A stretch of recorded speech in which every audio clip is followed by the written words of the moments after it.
Como que você descreve a sua essência? Porque você, assim, vendo de fora, ouvindo a sua voz, você me parece uma doçura misturada com uma força.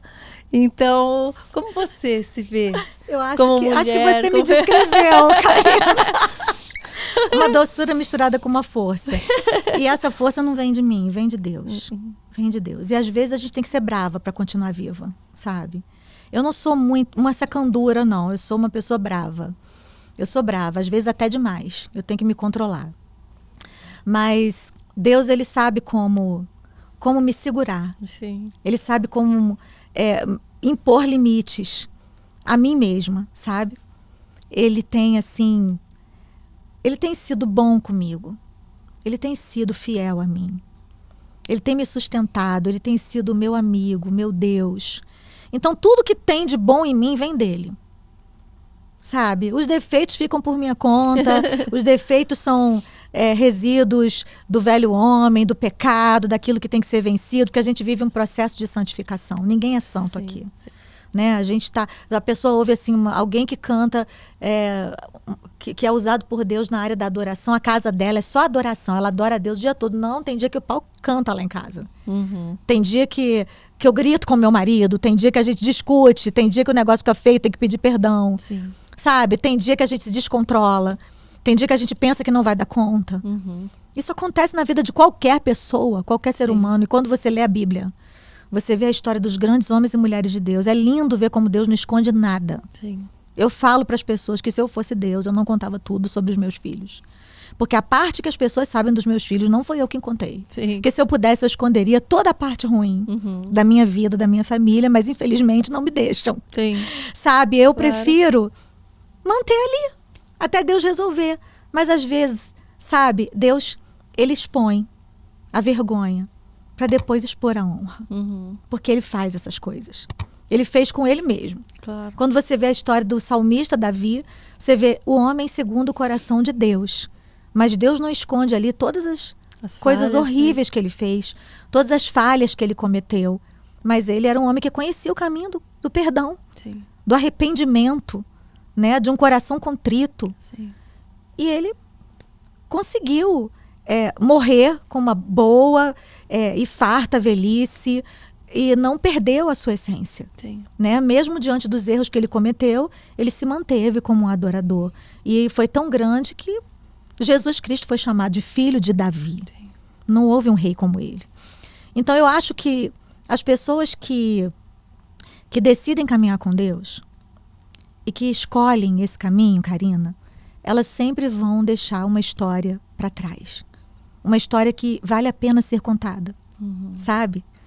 Deus, ele tem alegria em expor a trajetória dos seus filhos, mesmo com momentos difíceis, momentos vergonhosos, momentos tristes. Sim. Todos eles fazem parte, eles nos constroem, eles fazem de nós quem nós somos. E a questão não é se a gente vai passar por luta ou não, é o que a gente vai fazer com essa luta. Sim. Né? O Salmo 91, Deus fala assim: eu estarei com ele na angústia. Então, livrá-lo-ei e o glorificarei, dar-lhe-ei abundância de dias e lhe mostrarei a minha salvação. Sim. Não é se ele passar por angústia, na angústia ele vai ter. Sim. Não tem como fugir disso. A vida, ela traz momentos difíceis. Mas o importante é se Deus vai estar com a gente ou não. Sim. E isso é que vai colocar para fora a nossa essência. O que há de melhor, o que há de pior, vai saltar na hora da angústia, na hora da dificuldade. E a gente precisa escolher, né, o que fazer com essa dor. Hoje em dia, quais são os maiores obstáculos que você sente? Como cristã, como mulher de Deus, os maiores desafios, como humana, né, convivendo nos dias atuais? Nesse tempo, eu acho que o maior desafio que nós temos tido como cristãos é esse cerceamento na hora de pregarmos o verdadeiro evangelho. A palavra que liberta, sabe? De termos que escolher as palavras certas para nos adequarmos àquilo que eles chamam de politicamente correto. Eu acho que o inimigo está usando isso para nos demais, calar, né? para nos calar. E nós precisamos pedir a Deus sabedoria para lidar com esse espírito de engano. E para não nos intimidarmos diante disso, continuarmos pregando o verdadeiro evangelho. Sim. Sabe, não adianta a gente querer impor a nossa razão, a nossa força, e a gente querer brigar só para dizer que tem razão. A gente tem que colocar amor nas nossas palavras, é claro, mas a gente não pode negociar aquilo que é verdade. Porque existem situações na Bíblia que são princípios, eles são inegociáveis. E existem costumes do passado que não se aplicam mais a nós no presente. Mas aquilo que é princípio divino é imutável.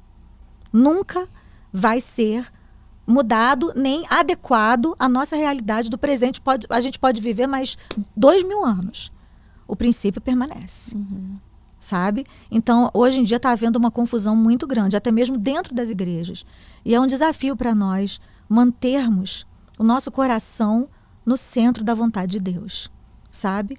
E não nos distrairmos, não nos compararmos, entendermos qual é o nosso chamado, sabe? Entendemos que Deus tem um chamado especial, individual para cada um de nós, que Ele não nos ama, assim, como é que eu vou dizer? Qual é a palavra que eu vou escolher? Eu vou lembrar de um livro que eu li que chama Sem Rivais, da Lisa Bevere, que ela fala assim, quando uma mãe tem um filho, ela ama aquele filho. Quando ela tem outro filho, ela não divide o amor multiplica. Então, assim é com Deus.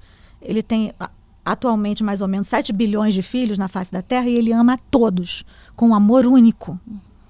Ele ama você, Karina, com um amor que é só para você. E Ele ama a mim, Estela, com um amor que é só para Estela. Sabe? Ele não divide, Ele não reparte o amor dele, Ele multiplica esse amor. E não dá para a gente entender, né, por meios naturais. É só de uma forma sobrenatural, que a gente pode entender que esse Deus nos ama, nos ouve, se importa com a gente. É um desafio também. Sim.